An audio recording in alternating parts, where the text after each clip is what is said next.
July 26, 2010, and I'm here to show you a small clip on the NCP deck that I'm not very happy with.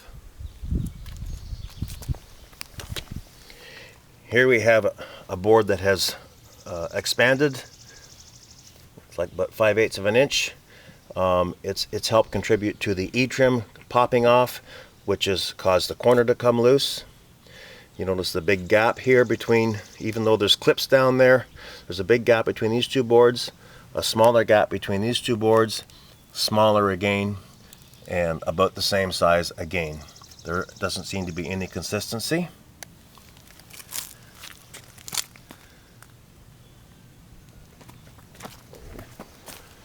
Moving along, on the same deck we have E-trim that has been challenged for whatever reason. Doesn't seem to have a whole lot of dimensional stability.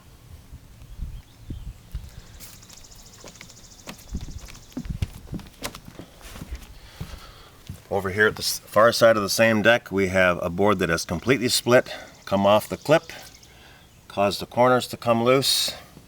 You'll notice the wide gap.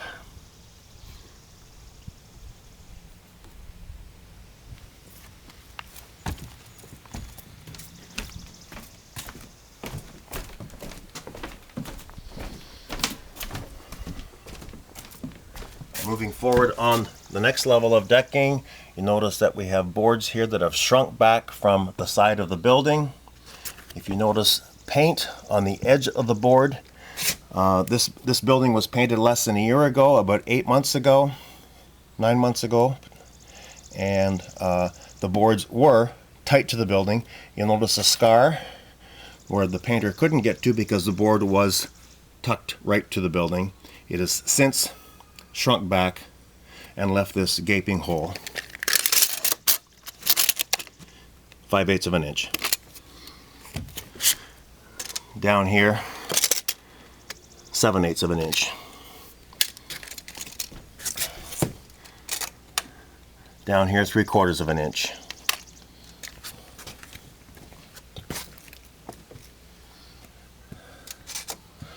Down here, 3/4 of an inch, evidenced again by the paint on the edge of the board, which suggests that it was tight to the wall of the building and has since shrunk back.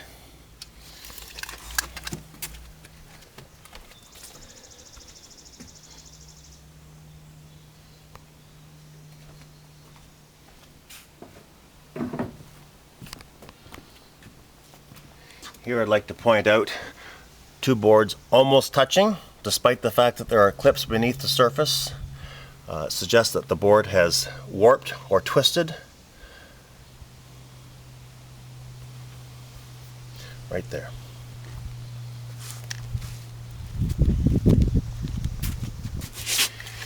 Here we have shrinkage occurring again. You notice that it's just shy of 3/4 of an inch. That's an unacceptable gap, and it's a hazard to people walking.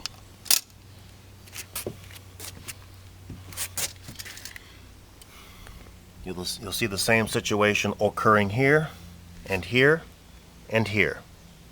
Shrunk to the point where it's come off the clip, and the board is simply floating.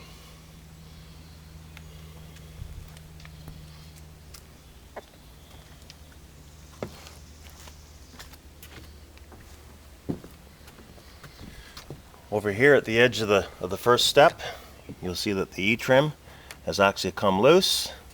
You'll see the boards that have expanded, causing the E-trim to come loose. There's the worst culprit right there. That's 7/8 of an inch in growth that has caused the E-trim to come loose. Again, causing a tripping hazard.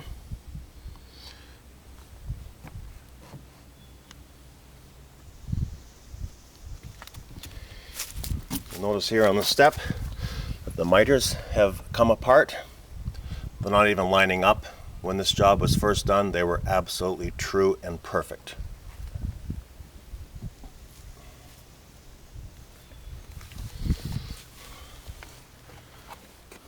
Shrinkage occurring. That was tight when the installation was first completed.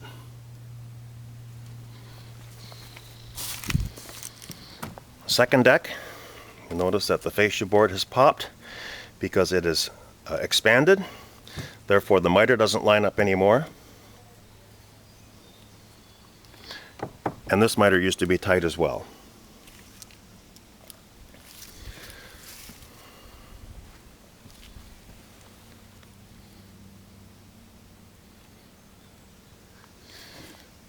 Moving over to this step, you'll notice that this board is touching this board.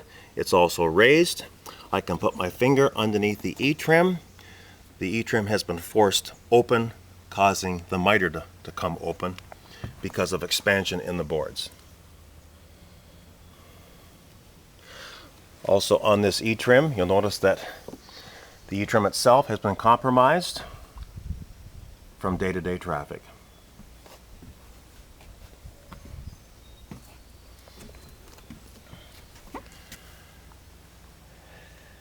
Directly above, on the next deck, you'll notice shrinkage occurring again.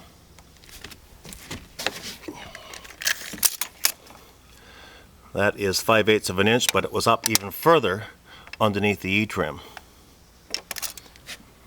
Backing up, this board right here, it was tight until 3 weeks ago. It has shrunk, well, it's showing 3/8 there, but again, it was tucked up underneath the E-trim at one point. So it has shrunk at least 5/8 of an inch.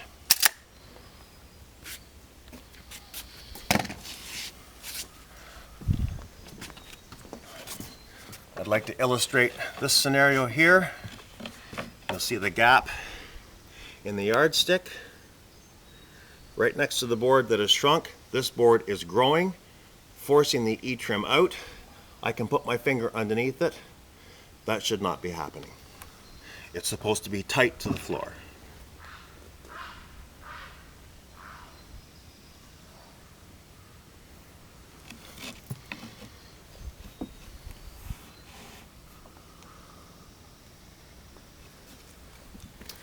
Moving along.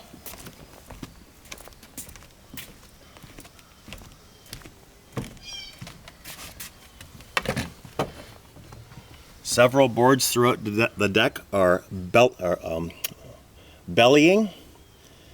You'll notice this board has sunk compared to this board and this board. And there's more evidence of it over here. This board is sunk in between the floor joists. And if I carry on, you'll see even more evidence of it. And this is rampant throughout the entire decking system.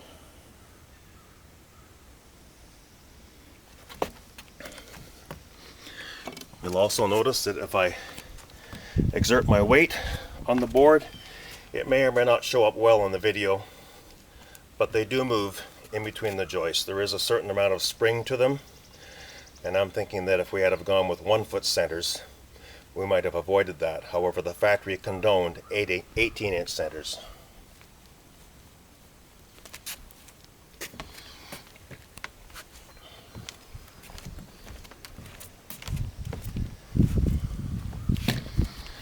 And last but not least, the far end of the upper deck. You notice that the E-trim has come loose again. The fascia has come loose. It has grown. It actually grew in both directions, and therefore the miter does not go back together again because the board has grown.